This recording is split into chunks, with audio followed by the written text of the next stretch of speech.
자, 오늘 같이 보실 하나님의 말씀은 마가복음 1장 14절과 15절 말씀입니다. 마가복음 1장 14절에서 15절. 다 찾았으면 같이 한 목소리로 합독하겠습니다. 시작. 요한이 잡힌 후 예수께서 갈릴리에 오셔서 하나님의 복음을 전파하여 이르시되 때가 찼고 하나님의 나라가 가까이 왔으니 회개하고 복음을 믿으라 하시더라. 아멘. 자, 오늘 우리는 구속사의 여정 속에서요, 드디어 구약의 기나긴 터널을 빠져나와 신약의 찬란한 아침을 여는 아주 결정적인 전환점 앞에 서 있습니다. 성도 여러분, 가만히 우리 인생을 돌아보면 우리는 평생에 걸쳐서 무언가를 끊임없이 기다리며 살아가는 존재들이라고 할 수 있습니다. 어린 시절에는 생일 선물이나 크리스마스를 손꼽아 기다리고요. 청년 시절에는 뭘 기다릴까요? 가슴 설레는 사랑이나 꿈꾸던 번듯한 직장을 기다립니다. 이민 와서는 정말 영주권 나오기를 기다리고요. 내 집 마련의 꿈이 이루어지기를, 또 자녀들이 좋은 대학 합격하기를 간절히 기다립니다. 근데 우리가 막상 그 기다리던 것들을 손에 쥐고 나면, 이루어지고 나면 어떤가요? 그 기쁨은 생각보다 오래가지 않습니다. 우리의 시면, 우리의 내면의 깊은 곳에는 세상의 그 어떤 성취와 경험으로도 완전히 채워지지 않는 더 본질적이고 거대한 갈망이 꽈리를 틀고 있습니다. 기독교 변증가 C.S. 루이스의 명저 영광의 무게에서 우리가 이토록 채워지지 않는 갈망을 느끼는 진짜 이유를 아주 명쾌하게 짚어냈습니다. 그것은 우리가 이 세상이 아닌 다른 세상을 위해서 만들어진 존재이기 때문이다라는 거죠. 우리가 느끼는 이 채워지지 않는 허기, 실상 우리가 잃어버린 고향, 즉 타락하기 전 이 에덴 동산에서 누렸던 그 완벽한 하나님의 통치에 대한 영혼의 지독한 향수병과도 같다라는 겁니다. C.S. 루이스의 또 다른 저작인 소설 나니아 연대기를 아실 겁니다. 그리고 마지막 전투를 보면요, 이 진리가 아주 아름답게 묘사되어 있습니다. 주인공들이 죽음이라는 문을 통과한 후에야 비로소 그들은 진짜 나니아에 도착하게 됩니다. 그들은 그곳에서 안으로 들어갈수록 더 넓어지고 위로 올라갈수록 더 깊어지는 신비롭고 완벽한 현실을 마주하죠. 그 순간 그들은 깨닫습니다. 우리가 이전에 그토록 아등바등 살며 경험했던 이 첫 번째 세상은 단지 이 영원한 진짜 나라의 흑백 그림자 혹은 흐릿한 복사본에 불과했구나. 그때 유니콘 주얼이 벅찬 가슴으로 이렇게 외치죠. 이 나라야말로 내가 평생 찾아 헤매던 곳이다. 나는 이제야 비로소 고향에 돌아왔다. 성도 여러분, 우리가 치열하게 이 세상과 인생을 살지만 우리 영혼이 진정으로 갈구하는 것, 그것은 내 통장 잔고가 늘어나는 그런 도덕적 평안이나 얄팍한 가벼운 종교적 위안이 아닌 겁니다. 우리 영혼이 피를 토하며 갈망하는 것은 바로 진짜 왕이신 그분이 오시는 것, 그분의 나라가 우리 안에, 우리 이 세상에 임하는 것이죠. 우리가 발 딛고 사는 이 세상은 사단이 다스리는 그림자 정부와 같습니다. 보이지 않는 곳에서 우주의 진짜 왕이 통치하고 계시지만 세상은 그 통치를 거부하면서 자신들만의 가짜 성벽을 높이 쌓아 올리고 있어요. 그런데 오늘 우리가 마주하는 마가복음 1장 14절과 15절은 그 가짜 성벽을 산산조각 내고요, 그 수천 년의 지독한 기다림이 마침내 끝났음을 온 우주에 선포하고 있습니다. 때가 찼고 하나님의 나라가 가까이 왔다.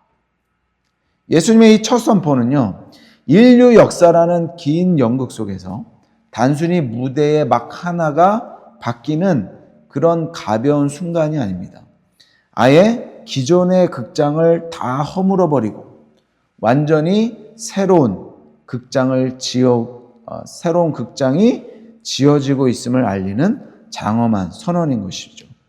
이 선언은 현대사회가 그토록 신봉하는 내 인생은 내 것이라는 개인의 자율성이라는 헛된 우상을 깨뜨리고요. 우리를 참된 자유와 생명이 있는 왕의 권위로 초대하고 있습니다.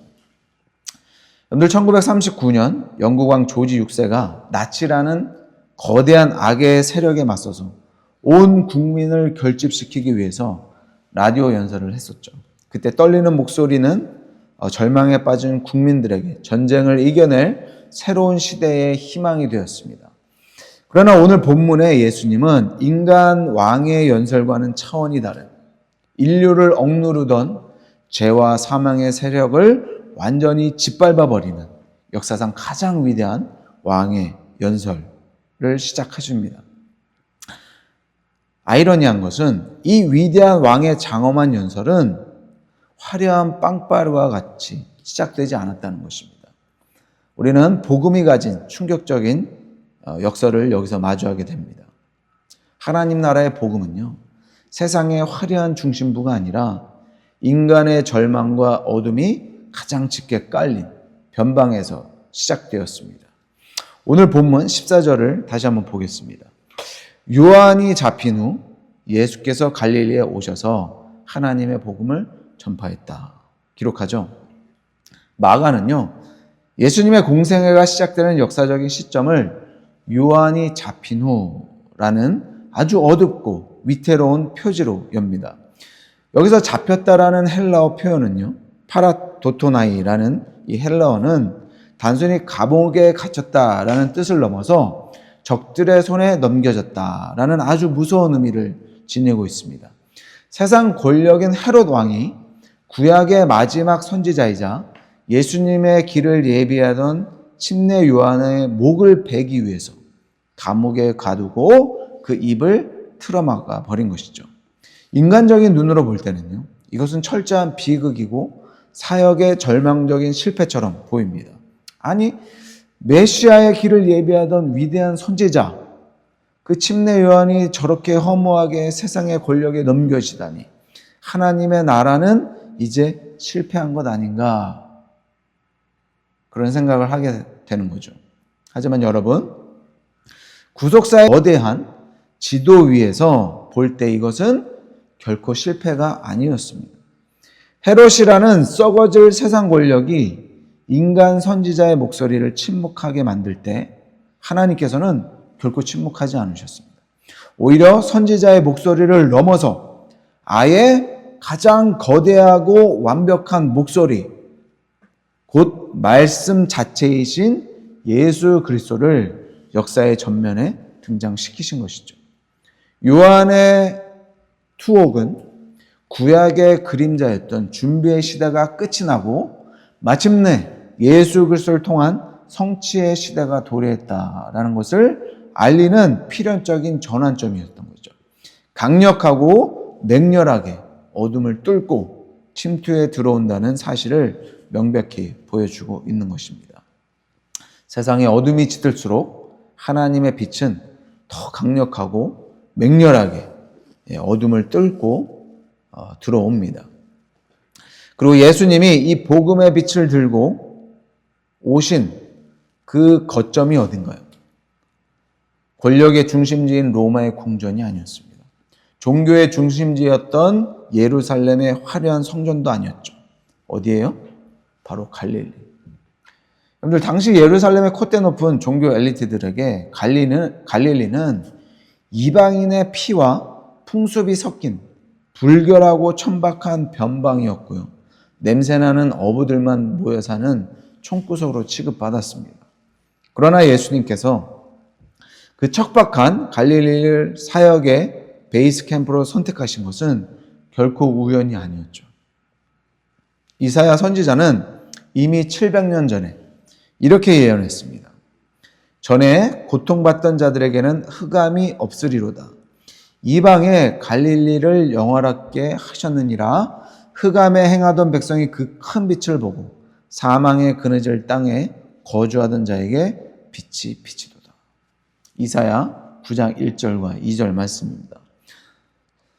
하나님 나라의 복음은요, 이처럼 철저하게 역설적인 것을 우리는 깨닫게 됩니다. 하나님의 나라는 예루살렘 성전이라는 폐쇄되고 거룩한 공간 안에 고상하게 갇혀있는 그런 박제된 종교 교리가 아닙니다. 하나님의 나라는 삶의 치열한 땀 냄새가 진동하고 이방인들이 뒤섞여 밥그릇 싸움을 하며 사망의 그늘이 짙게 드리워진 그 삶의 항복판, 바로 이 치열한 인생의 어둠 속을 뚫고 들어오는 생명의 빛인 것이죠. 하나님은 잘난치 않은 콧대 높은 자들이 아니라 스스로 소외되고 멸시받는다고 여기는 깨어진 자들의 땅을 당신의 왕국이 시작되는 첫 교두보로 삼으신 겁니다. 내 힘으로는 아무것도 할 수 없다고 십자가 앞에 두 손 들고 항복하는 그 절망의 자리가 바로 진정한 왕이 상륙하시는 가장 완벽한 착륙 지점인 것이죠. 그렇다면 이 어두운 갈릴리 변방에 상륙하신 예수님께서 입을 열어 던지신 첫 번째 메시지는 무엇이었나요? 예수님이 선포하신 복음은요, 세상 제국의 거짓된 통치를 끝내고 만왕의 왕이 친히 다스리심을 알리는 우주적인 선포였습니다.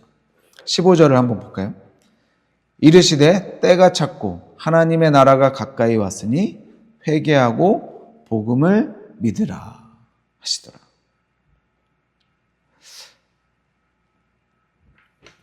이것은요, 이 메시지는 당시 세상을 호령하던 로마 제국 전체를 뒤흔드는 가장 불어나고도 거대한 우주적인 도발이었습니다.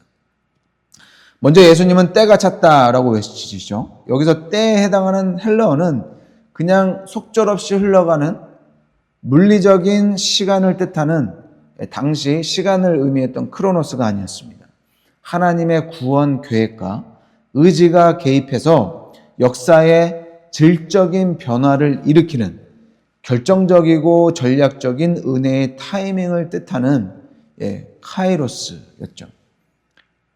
에덴 동산에서 아담이 타락한 직후 여자의 후손을 보내서 뱀의 머리를 깨뜨리겠다라고 약속하셨던 그 창세기의 언약, 이사야가 눈물로 노래했던 그 회복의 약속이 마침내 수천 년을 지나서 로마의 도로망이 깔리고 헬라어가 공용어가 된 인류 역사상 가장 완벽한 시점, 그 카이로스에 도달했다라는 선언이었습니다. 우리는 흔히 우리 인생을 흘러가는 크로노스의 관점에서만 봅니다. 오늘 하루를 이 치열한 삶의 현장에서 어떻게 버틸지, 내일은 밀린 나의 페이먼트를 어떻게 처리할지, 그렇게 우리의 시간을 버티는 것에 집중하죠. 그러나 예수님의 복음은 우리를 카이로스의 삶으로 초대합니다. 지루하고 팍팍한 평범한 우리의 일상 속에서 오늘 당장 창조주 하나님의 통치가 폭포수처럼 뚫고 들어와서 무의미했던 하루가 영혼을 결정짓는 눈부신 순간으로 변하는 것, 그것이 바로 예수님이 선포하신 때인 것이죠. 그리고 이어서 예수님은 하나님의 복음을 전파하십니다. 여러분, 이 복음이라는 이 단어는요, 우리가 교회에서 쓰는 그냥 종교적인 용어가 결코 아닙니다. 1세기 로마 제국 치하에서 살아가던 사람들에게 이 복음은 가슴을 서늘하게 만드는 아주 무섭고도 강력한 정치적인 언어였어요. 당시 소아시아에 있던 프리에네라는 도시의 돌기둥 비문에는 이런 글귀가 버젓이 새겨져 있습니다. 신의 탄생인 황제의 생일이 온 세상을 위한 복음의 시작이 되었도다. 로마 제국에서 복음이란 오직 로마 황제의 생일이나 로마 군대가 잔인한 전쟁에서 승리해서 팍스 로마나를 가져왔을 때만 썼던 황제 전용 단어였어요. 황제가 곧 신의 아들이고 황제가 세상을 다스리고 구원한다는 선전선동의 핵심 도구가 바로 복음이었습니다. 그런데 목수 출신의 촌뜨기 예수님이 로마의 식민지인 갈릴리 구석에 나타나서 외친 것은 바로 이런 내용이었어요. 로마 황제는 가짜다. 로마의 평화는 무력과 피로 세워진 가짜 평화다. 카이사르가 주가 아니다. 내가 진짜 주인이다. 진짜 신의 아들, 진정한 만왕의 왕은 바로 나다. 이제 진짜 통치자인 내가 왔다. 이것이 진짜 하나님의 복음이다. 이것은 당시 살아있는 신으로 군림하던 로마 황제를 향한 엄청난 도발이었던 것이죠. 그리고 사망 권세를 쥐고 있던 사탄을 향한 전면적인 선전포고였습니다. 그리고 이어서 예수님은 하나님의 나라가 가까이 왔다라고 선언하시죠. 여러분들, 하나님의 나라는 우리가 죽어서 구름 타고 올라가는 그런 사후세계의 장소를 말하는 것이 아닙니다. 헬라어로 바실레이아라는 것은 단순히 영토를 의미하는 것이 아니라 왕의 통치 혹은 왕권을 의미했어요. 그래서 예수님이 귀신을 쫓아내고 병자를 고치시고 죄인을 용서하시는 그 삶의 현장마다 사단의 나라가 붕괴되고 하나님의 통치권이 그 공간을 탈환하고 있다는 그런 실제적인 영적 교전을 선포하신 겁니다. 그래서 팀 켈러 목사님은 이 하나님 나라의 위대한 성격을 이미 임했으나 아직 완성되지 않은 상태로 명쾌하게 설명했죠. Already, but not yet 이라고 명쾌하게 표현을 했어요. 여러분들 2차 세계대전 당시 1944년 6월 6일 무슨 일이 일어났죠? 1944년 6월 6일 노르망디 상륙작전. 나치를 무너뜨릴 결정적인 승부수가 바로 이날 일어났습니다. 적의 허리를 끊었죠. 하지만 실제 전쟁이 완전히 끝난 것은 언제죠? 1945년 5월 8일이었습니다. 그 전쟁이 완전히 끝나는 그때까지 치열한 전투는 계속된 것과 마찬가지입니다. 예수님이 오심으로 하나님의 나라의 D-Day는 일어났습니다. 이루어졌어요. 그러나 주님이 다시 오시는 그 완성의 날까지 우리는 그 패배한 사단이 최후의 발악을 하는 이 전선 한복판에서 하나님 나라의 군사로서 치열하게 살아가야 되는 거죠. 그것이 이미 임했지만 아직 오지 않은 이 하나님의 나라인 것입니다. 그렇다면 성도 여러분, 이토록 결정적인 카이로스의 타이밍에 진짜 왕이 오셨고 그분의 통치가 시작됐다면 오늘 우리는 이 어마어마한 진정한 왕의 소환장 앞에서 어떻게 반응해야 될까요? 구원받는 백성이 되기 위한 절대적인 조건을 향해서 나가야 됩니다. 예수님은 15절 하반절에서 하나님 나라의 백성이 되기 위한 가장 철저하고도 유일한 자격 요건 두 가지를 명령하십니다. 다시 볼까요?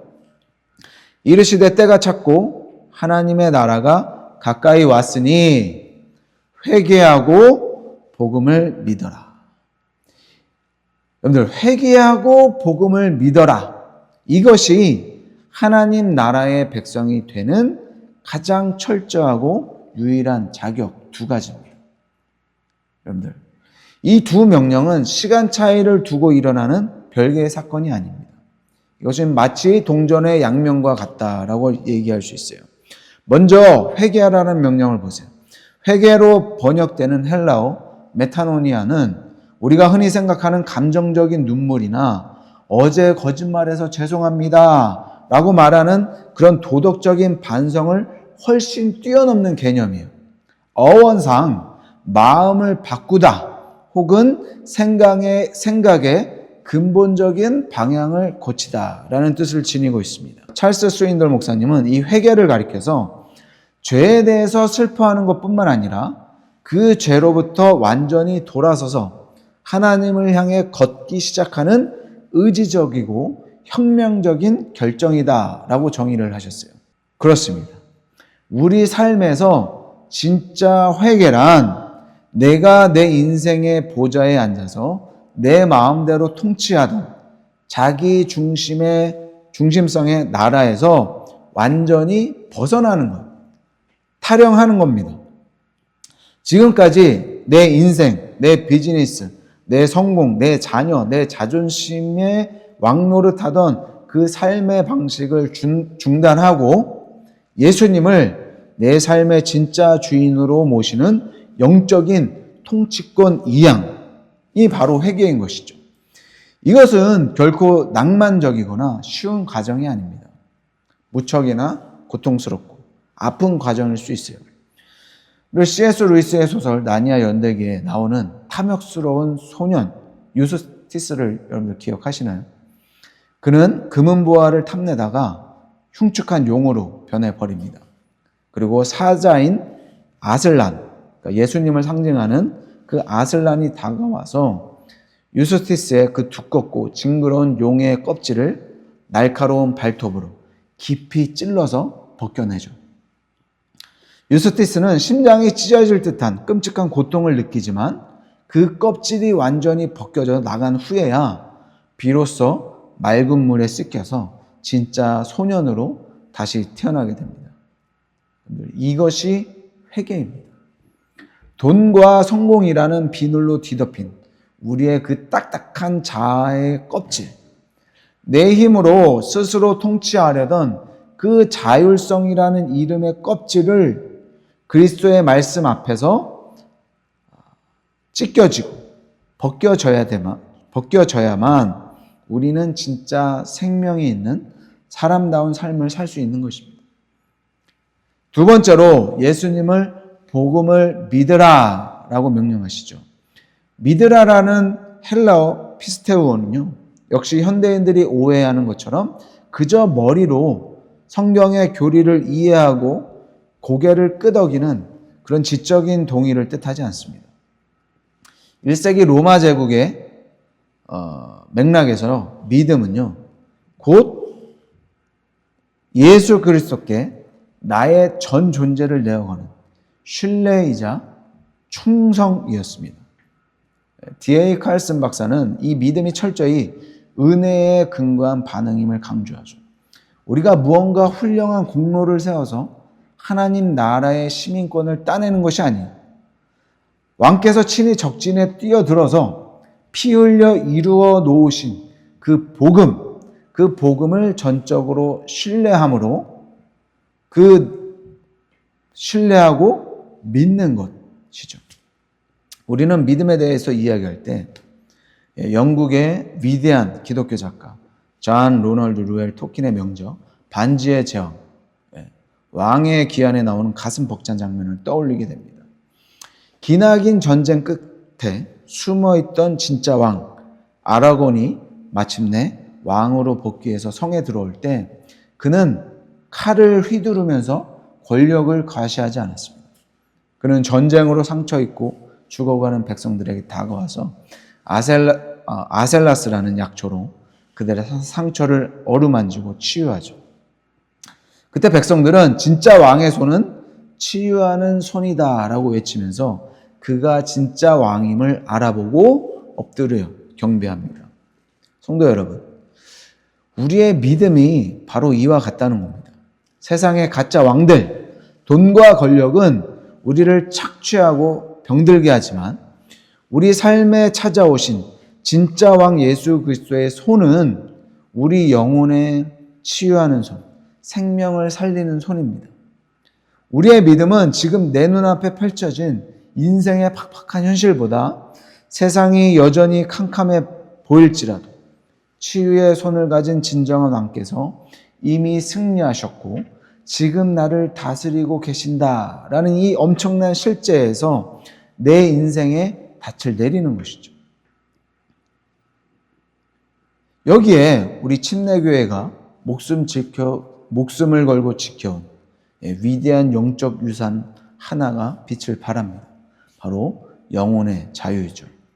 우리가 하나님 나라의 백성이 되는 것은요, 국가의 권력이나 부모님의 강요나 혹은 교회의 억압적인 시스템에 굴복해서가 결코 아닌 겁니다.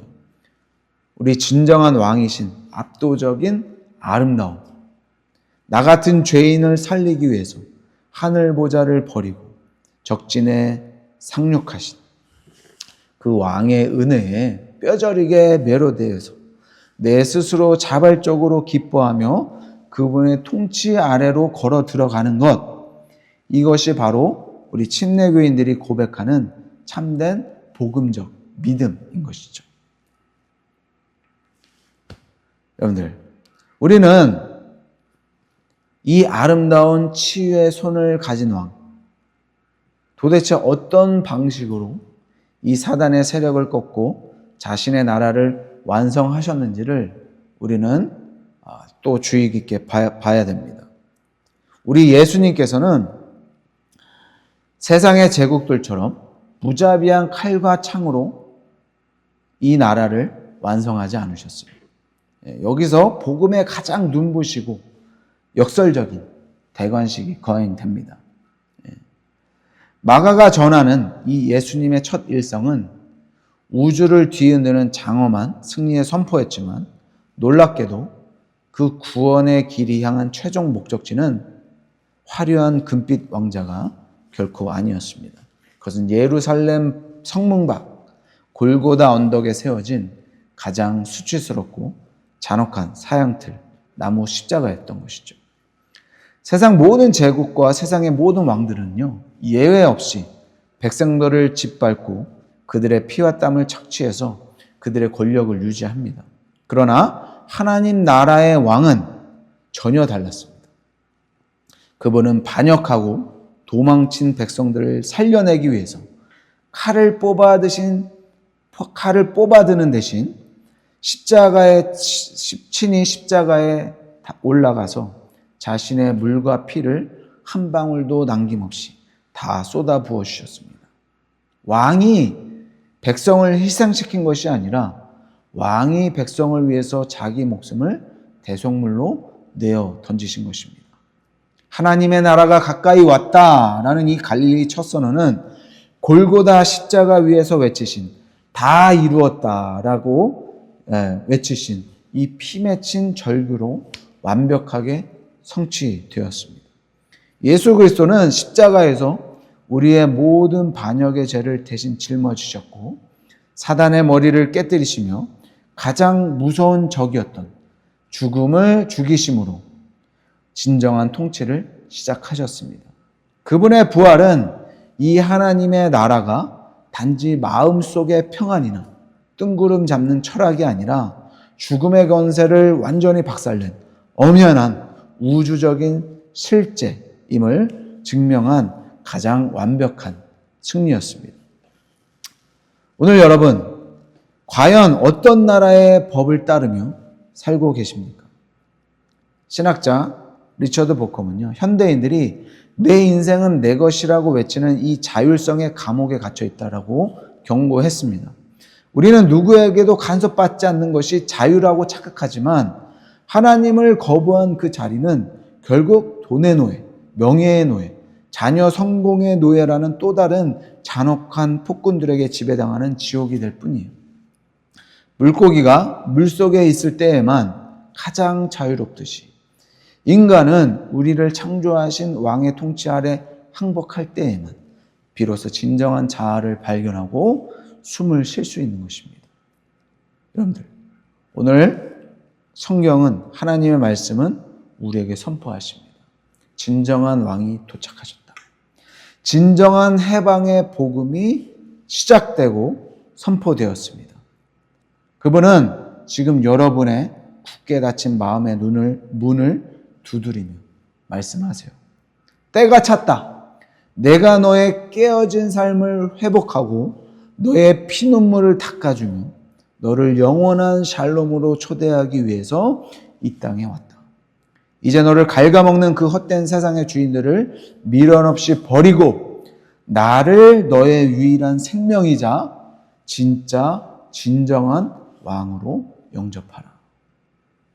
이 위대한 복음의 선포 앞에 여러분의 전 삶을 던지시기를 예수님의 이름으로 축복합니다. 여전히 세상 제국의 위협 앞에 덜덜 떨며 문을 걸어 잠그고 숨어 지내지 마십시오. 우리가 그 십자가 왕의 통치 아래 거할 때 우리의 팍팍하고 의미 없던 우리 인생의 삶이, 인생의 하루하루는 하나님의 나라의 찬란한 영광이 폭포수처럼 쏟아지는 기적의 시간, 바로 카이로스로 변화될 것입니다. 오늘 이 시간 가짜 왕관을 과감히 집어 던지시고 사망을 이기신 만왕의 왕 예수 그리스도를 내 인생의 유일한 통치자로 모시고 이미 임한 그 영광스러운 나라를 누리면서 살아가는 우리 모든 말씀 침례교회 모든 거룩한 백성들 다 되시기를 우리 주 예수 그리스도의 이름으로 간절히 축복합니다.